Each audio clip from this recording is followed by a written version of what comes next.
تو قرآن مجید نے خلاصہ نکالا ہے، کیونکہ بیچ والے معاملات اس سارے کے سارے خود سمجھ آ جاتے ہیں کہ فرعون کی ہلاکت کا ذکر دیگر صورتوں کے اندر بھی ہم نے پڑھ لیا، کیسے اللہ تعالیٰ نے اس کو غرقیاب کیا۔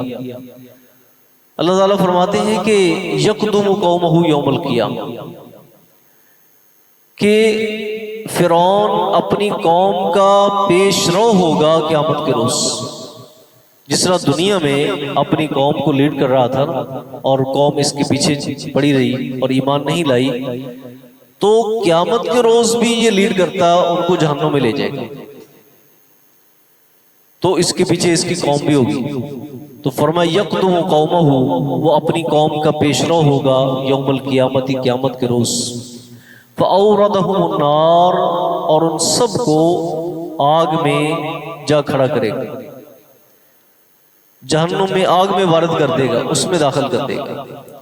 وَبِئْسَ الْوِرْدُ الْمَوْرُودُ، اور بہت بری ہے وہ گھاٹ۔ ورد کہتے ہیں وہ گھاٹ جہاں سے پیاسے پانی پینے کے لیے جاتے ہیں نا اور اپنی پیاس بجھاتے ہیں، اسے کہتے ہیں الورد۔ تو بہت بری ہے وہ گھاٹ المورود، جس پہ لا کھڑا کیے جائیں گے، جس پہ ان کو وارد کیا جائے گا، یعنی جہنم بہت بری جگہ۔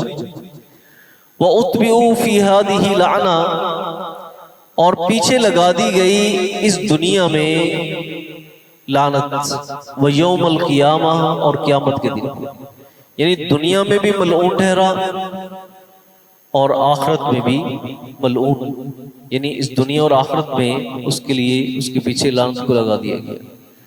بِئْسَ الرِّفْدُ الْمَرْفُودُ، بہت برا ہے الرفد انعام، المرفود جو ان کو دیا گیا ہے، جو ان کو ایوارڈ دیا گیا ہے، جو ان کو ٹائٹل دیا گیا ہے جہنم کا، یہ بہت برا ہے، یہ بہت برا ہے۔ اللہ تعالیٰ فرماتے ہیں ذالک من انباء القرى، یہ خبریں ہیں بستیوں کی، ذالک یہ خبریں ہیں، انباء خبریں ہیں، القرى بستیوں کی، یعنی پیچھے ہم نے قوم ہود، قوم سمود، قوم صالح، قوم شعیب، قوم لوط، ان کی ہم نے ان بستیوں کے تذکرے ہم نے آپ کو سنائے، اور یہ فرعون کی قوم کا بھی سنا دیا۔ فرمایا یہ خبریں ہیں القرى ان بستیوں کی،